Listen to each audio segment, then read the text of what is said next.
Hello दोस्तों, good morning. स्वागत है एक बार फिर से आप सभी का एमजेटी एजुकेशन में। दोस्तों आज है 4 मई। आज की वीडियो में हम लोग बात करेंगे 4 मई 2022 के मोस्ट इंपॉर्टेंट करंट अफेयर के क्वेश्चंस के बारे में। पूरी वीडियो ध्यान से देखिएगा, पूरी वीडियो डिटेल में आपको समझाई गई है। अगर पसंद आए तो वीडियो को लाइक और शेयर जरूर कर देना। चैनल पर नए आए हो चैनल को सब्सक्राइब करो, बेल आइकन को प्रेस करो, जिससे आने वाली वीडियोज़ का नोटिफिकेशन भी आप तक पहुँचता रहे। इसकी पीडीएफ फाइल और क्विज मिलेगी आपको हमारे एप्लीकेशन पर। तो एमजेटी ऐप से आप ऐप डाउनलोड कीजिए, यहाँ से बिल्कुल फ्री में आप क्विज और पीडीएफ प्राप्त कीजिए। यहाँ पर बहुत सारे वीडियो कोर्सेज भी आपको मिल जाएंगे जिस पर अभी भारी छूट चल रही है, इसका आप फ़ायदा उठा सकते हैं। लेखपाल बैच जो चल रहा है इस पर 50% का डिस्काउंट है, तो आप इसका फ़ायदा उठा सकते हैं। 749 नहीं पे करना है आपको 374 पे करना है, यानी 50% का ऑफ है इस पर। चलिए तो बात करते हैं कल के क्वेश्चंस की। कल जो भी पढ़ा था हमने उसका क्विकली करते हैं वन लाइनर के रूप में रिवीजन। अभी हाल ही में लैंडस्केप गार्डन सेंट्रियो बुर्ले मार्क्स साइट को दोस्तों, जो कि ब्राज़ील का है, इसको यूनेस्को ने वर्ल्ड धरोहर साइट में अपने शामिल किया है, यानी वर्ल्ड हेरिटेज साइट में शामिल किया है। भारत के नए विदेश सचिव बन गए हैं विनय मोहन क्वात्रा। ये आए हैं हर्षवर्धन श्रृंगला जी की जगह पर।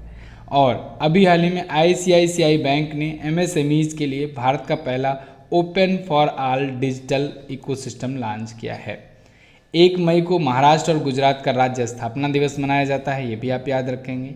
और 1 मई को ही विश्व मजदूर दिवस भी मनाया जाता है। अभी हाल ही में नवीन पटनायक जी, जो कि ओडिशा के CM हैं, इन्होंने द मैजिक ऑफ मंगला जोड़ी और the Sikh history of east India नाम की पुस्तक लॉन्च करी हुई है। इसका विमोचन किया हुआ है, ठीक है ना, लिखा नहीं है इन्होंने, ध्यान रखना है। अभी हाल ही में प्रधानमंत्री नरेंद्र मोदी ने सेमिकॉन इंडिया समिट 2022 शुरू किया है, इसका उद्घाटन किया है। और मणिपुर सुपर 50 के लिए अभी हाल ही में भारतीय सेना के रेड शील्ड डिवीजन ने एक MOU पर हस्ताक्षर किए हुए हैं। लेफ्टिनेंट जनरल BS राजू भारतीय सेना के नए सह सेना प्रमुख बनाए गए। और वहीं मनोज पांडे जी, जो कि हैं लेफ्टिनेंट जनरल मनोज पांडे, ये भारतीय थल सेना के नए अध्यक्ष बन चुके हैं, अपना पद ग्रहण कर चुके हैं।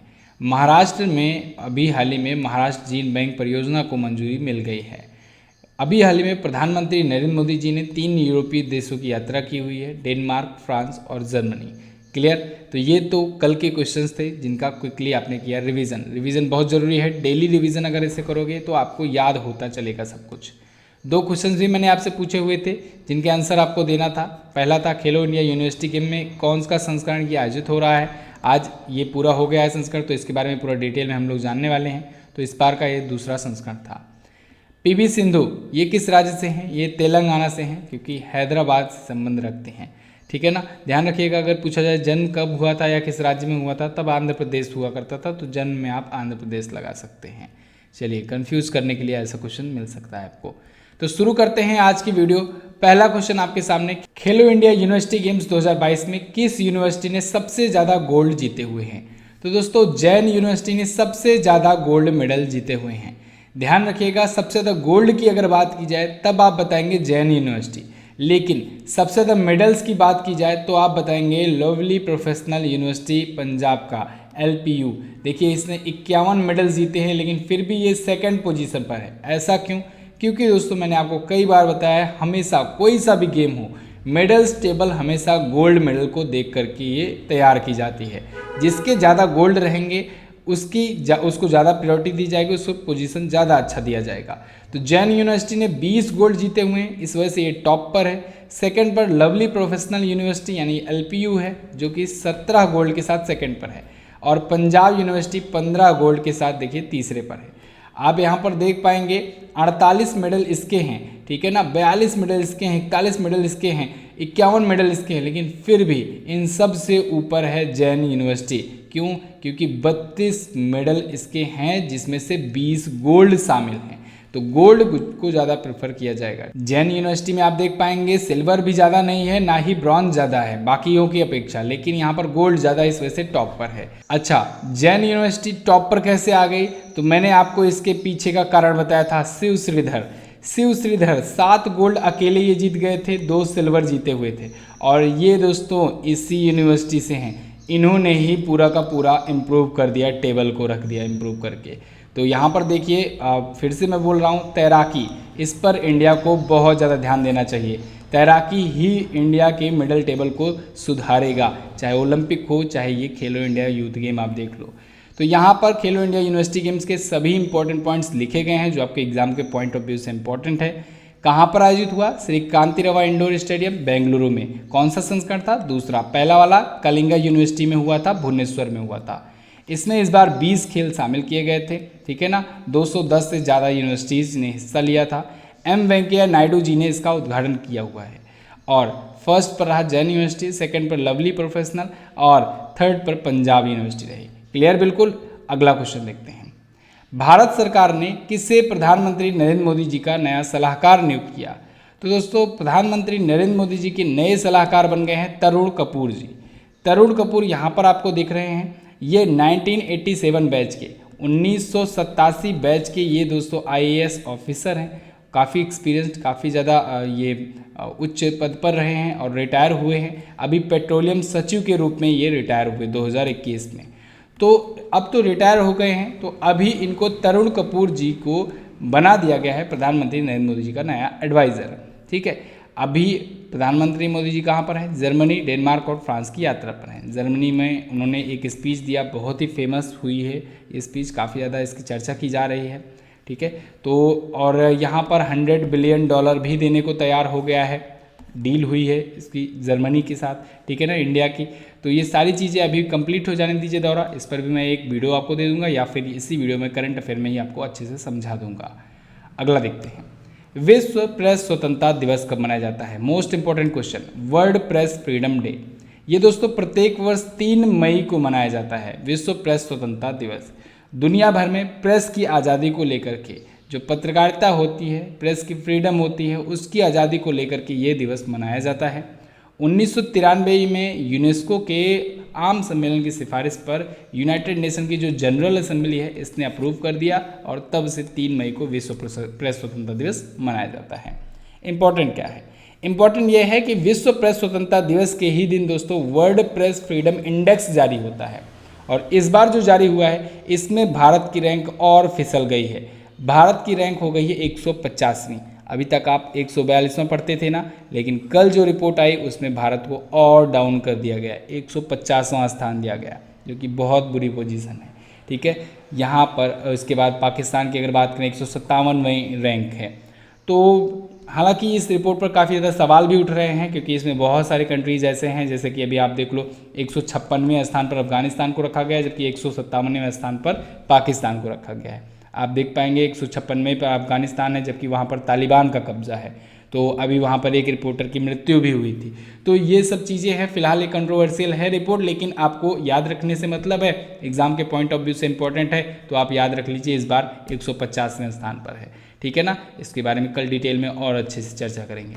अगला, केंद्रीय प्रत्यक्ष कर बोर्ड के चेयरपर्सन का अतिरिक्त प्रभार किसे सौंपा गया? तो ये सौंपा गया है संगीता सिंह जी को।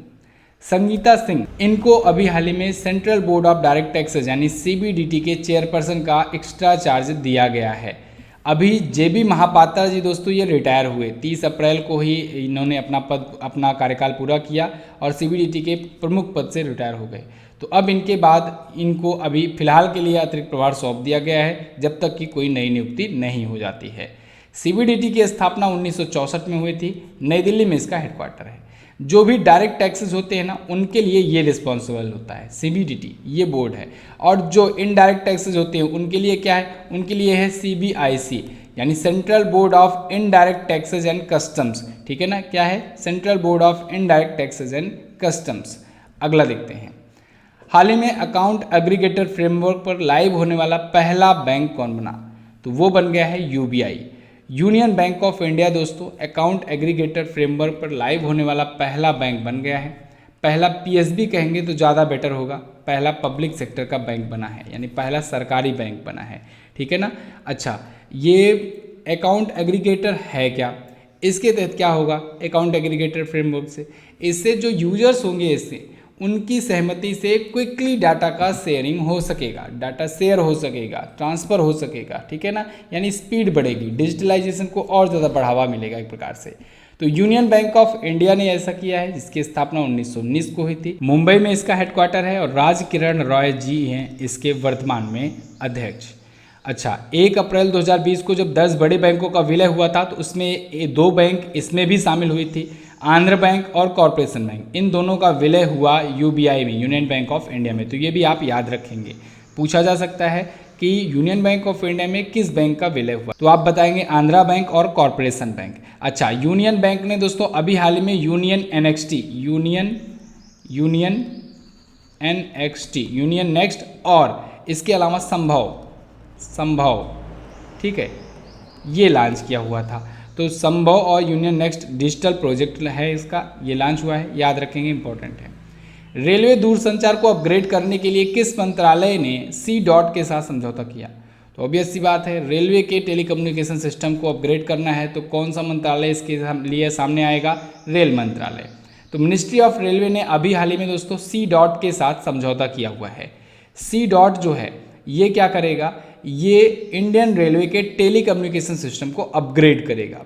यानी जो रेलवे में, भारतीय रेलवे में जो टेलीकम्युनिकेशन सिस्टम होता है, जिसके थ्रू ये पता लगता है कि कौन सी ट्रेन आगे आएगी या फिर आगे आने वाले टाइम पर कितनी देर होगी, ठीक है ना, या आगे आने वाले जो क्रॉसिंग होते हैं उनको पहले से बता दिया जाता है कि ट्रेन ये वाली इतने बजे आएगी। तो यानी जो भी टेलीमेटिक्स जो इसका सिस्टम होगा टेलीकम्युनिकेशन को, उसको अपग्रेड किया जाएगा, जिससे जो टाइमिंग है ट्रेन की भारत में, उसमें कहीं ना कहीं सुधार देखने को मिलेगा। सी डॉट पुणे में स्थित एक संस्था है दोस्तों, central for development of telematics. तो इसने ये जिम्मेदारी ली हुई है। केंद्रीय रेल मंत्री कौन है? अश्विनी वैष्णव जी हैं। भारतीय रेलवे बोर्ड के अध्यक्ष कौन है? विनय कुमार त्रिपाठी हैं। सी डॉट के अध्यक्ष कौन है? राजकुमार उपाध्याय जी हैं। भारतीय रेलवे की शुरुआत कब से हुई, या कहें कि भारत में रेलवे की शुरुआत कब से हुई? 1853 से हुई। ये दिन था 16 अप्रैल, जब पहली बार ट्रेन चलाई गई इंडिया में। इसी वजह से 16 अप्रैल को हम लोग क्या मनाते हैं? भारतीय रेलवे दिवस मनाते हैं, भारतीय रेलवे दिवस मनाते हैं। अच्छा, 1853 में किसका समय काल चल रहा था? तो किसका कार्यकाल चल रहा था? लॉर्ड डलहौजी का। इन्हीं के टाइम पर भारत में डाक व्यवस्था भी शुरू हुई थी। वो कौन सी ट्रेन थी जो पहली बार चलाई गई? तो आप बताएंगे ब्लैक ब्यूटी नाम की पहली ट्रेन थी। कहाँ से कहाँ तक चली? ये मुंबई से ठाणे चली थी। मुंबई से ठाणे के बीच में चली थी, 34 किलोमीटर की दूरी हुआ करती थी, ठीक है ना। 34 किलोमीटर की दूरी तक ये पहली बार चली ब्लैक ब्यूटी नाम से ट्रेन, याद रखेंगे आप। आगे चल करके 1890 में भारतीय रेलवे एक्ट लाया गया और 1905 में लॉर्ड कर्जन के टाइम पर, जब बंगाल का विभाजन हुआ उन्हीं के टाइम पर दोस्तों भारतीय रेलवे बोर्ड गठित किया गया। क्लियर है बिल्कुल? अगला देखते हैं। निम्नलिखित में से किसके द्वारा मिसाइल लाइफ पुस्तक का विमोचन किया गया? तो अभी हाल ही में बीजिंग चाइना के द्वारा दोस्तों मिसाइल लाइफ पुस्तक का विमोचन किया गया। एक प्रकार से कहेंगे चाइनीज़ गवर्नमेंट के द्वारा ये पुस्तक लॉन्च करी गई है। एक्चुअली में दोस्तों अभी 7वां चीनी एयरोस्पेस दिवस मनाया गया, चाइनीज़ एयरोस्पेस डे मनाया गया। तो उसी अवसर पर बीजिंग में मिसाइल लाइफ नाम की बुक लॉन्च की गई। इसको लॉन्च किया है कैसेक ने, कैसेक यानी कि China aerospace science and industry corporation. तो इसी के द्वारा ये बुक तैयार की गई है। इस बुक में बेसिकली जो चीनी वायुसेना है, जो चाइनीज़ एयरफोर्स हैं, उनके 12 एक्सपर्ट्स की स्टोरीज़ हैं, यहाँ पर कहानियाँ हैं, मिसाइल लाइफ, ठीक है। तो दुश्मन देश की बुक है, याद रखना चाहिए।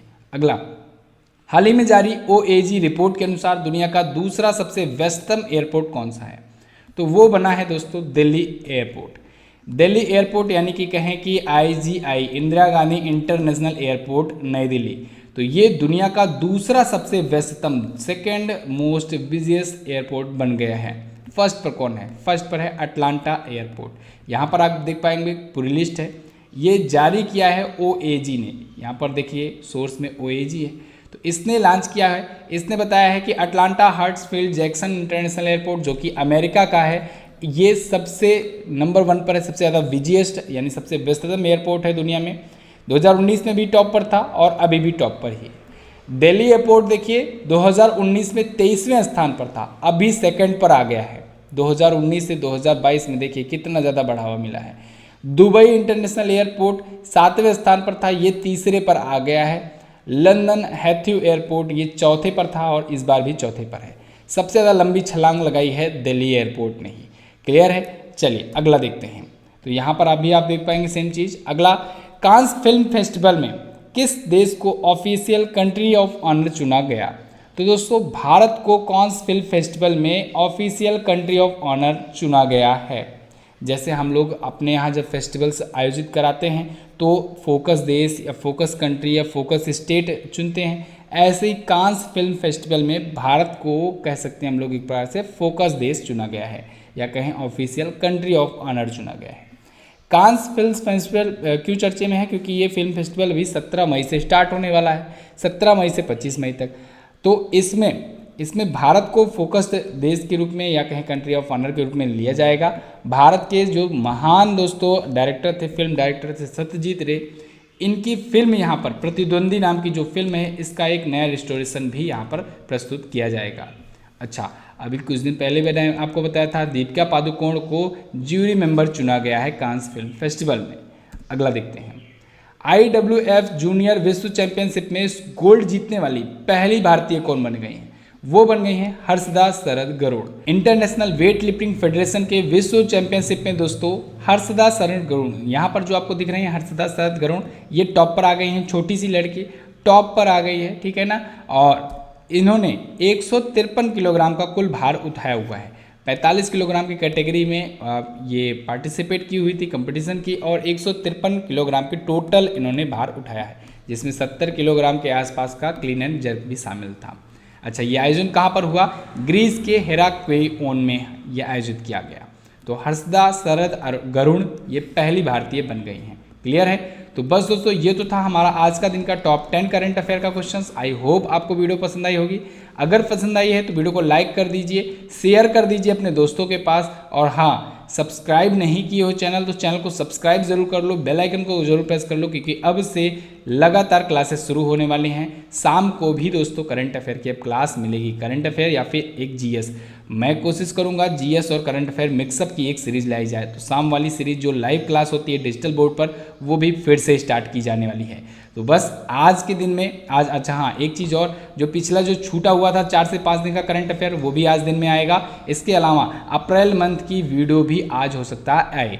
तो फिर आप लोग बिल्कुल प्रिपेयर रहिए दिन भर के लिए। आप सब्सक्राइब करके बेल आइकन को प्रेस करके रखिए। चलिए, तो क्वेश्चन ऑफ द डे में आज के लिए आपका क्वेश्चन है, आपके लिए आज का क्वेश्चन है, भारतीय थल सेना के नए अध्यक्ष कौन बने हैं? अगला, चर्चे में रही पुस्तक पूर्वी भारत का इतिहास, सिखों पर पूर्वी भारत का इतिहास, इसके लेखक कौन है? यहाँ पर सिख हिस्ट्री आप कर देंगे आप, ठीक है ना, सिख हिस्ट्री। तो शुरुआत में मैंने आपको बताया कि नवीन पटनायक जी ने इसका विमोचन किया है, लेकिन आपको यहाँ पर बताना है कि लिखा किसने है इस पुस्तक को। क्लियर? तो बस दोस्तों फिलहाल रखते हैं इतना ही वीडियो में। वीडियो को एंड तक देखने के लिए बहुत बहुत धन्यवाद। मिलेंगे अगली वीडियो में, तब तक के लिए नमस्कार, जय हिंद, वंदे मातरम।